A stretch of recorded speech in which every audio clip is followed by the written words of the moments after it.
You know, I get asked a lot, what kind of telescope should I buy? And my answer is, gee, I don't know. I'm looking to buy a car. What kind of car should I buy? And the point is that telescopes are a very individual kind of purchase, so you need to think about what you want to do with it. Do you want to take photographs? Do you want to throw it in the trunk of your car and go camping with it? Do you want to make, discover comets with it? All of those things work into it. I think a lot of us have an impression of what a telescope should look like, and it's probably something like this. A long skinny tube with a lens at one end, an eyepiece at the other, much as Galileo used a few hundred years ago on a nice wooden tripod or maybe a metal tripod. These still exist, but a lot of telescopes are very different now. You can still buy nice telescopes like this. Usually the tubes are a little bit shorter. These are called refractors because they use a lens at one end to collect and concentrate the light. And then the eyepiece at the other end is what actually does the magnifications. So I'm going to take you through the 4 things you should look for a telescope. First is the optics. We talked about this being a refractor. I'm going to move this out of the way because while it's a lovely little telescope, it's probably not the one that I would recommend for you as a first timer. Another kind of telescope is this, called a reflector, and it's called a reflector because it's got a mirror at the back end that collects and concentrates the light. And again, there's an eyepiece here to do that. This is, in fact, the telescope we're going to be giving away tonight. So keep an eye on this one, and if I start to walk out with it, stop me. So this is a telescope that is a great beginner telescope. It's very lightweight. You can see it's very short. It moves much like a tripod, side to side and up and down. So we have a refractor telescope, a reflector. The third type of telescope I didn't bring tonight is what you might call a combination of those two. It uses both mirrors and lenses to collect the light. They tend to be a little bit more expensive to start with, so I didn't bring one of those for you tonight. Now, the thing about these reflectors, people say, well, I need the most magnification possible. It's really about the diameter of the tube. The bigger the diameter, the more light you're going to be able to collect. And just for comparison, I brought a big brother of this one. You notice the tubes are the same diameter, right? A telescope's magnifying power depends in part on the focal length, how long it takes the light to come to a focus. So even though these have exactly the same diameter mirrors in them, this telescope with the same eyepiece will magnify twice as much as this one, all right? So again, this is a matter of personal taste. Do you want to just maybe just view the moon and some star clusters? Then a small one might be good for you. If you want to do something that's a little bit more ambitious, you want to go after some planets and spot their moons, then this might be the one for you. I have one other little trick here I want to show you.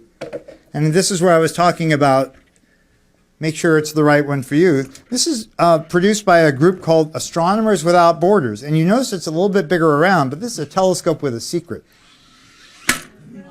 Okay? This is a telescope. In 2 minutes, I can break this apart with one screwdriver and fit it in a carry-on case.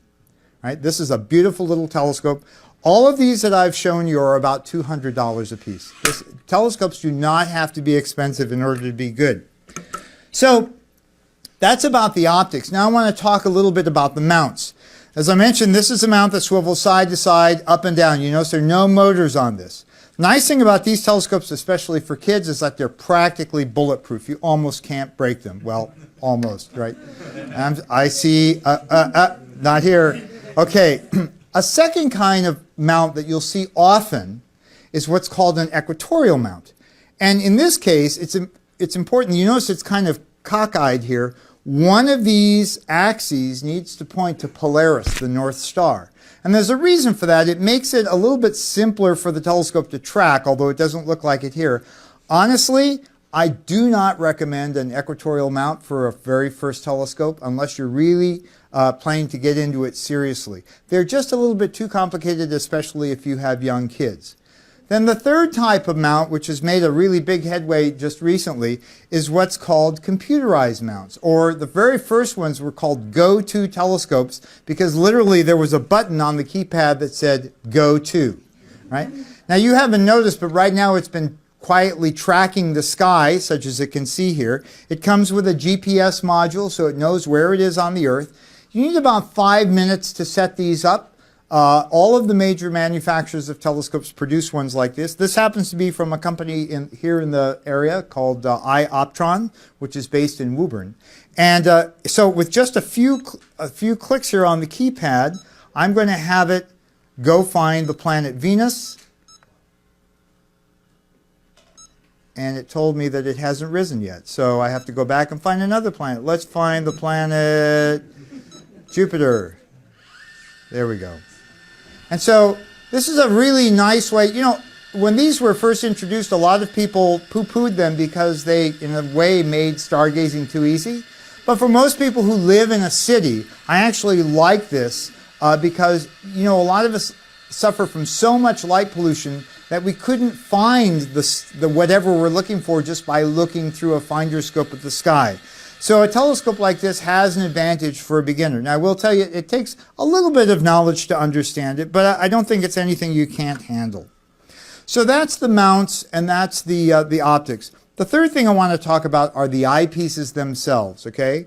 Now, imagine if you bought a car, a brand new car, and it came with a beautiful set of Michelin tires on it, and you eventually used that car and then sold the car, but you kept the tires and put the tires on your next car because you loved them so much.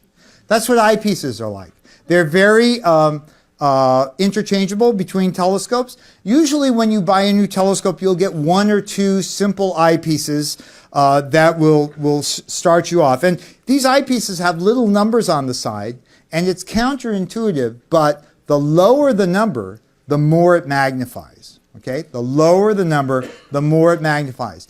If you see a telescope that's advertising itself as being able to, say, magnify 500 times, and it's not talking about the quality of its optics, run for the exits, because most telescopes cannot handle much more than 200 or 300 power magnification. It gets all blurry and mushy, and it's very unsatisfying that way.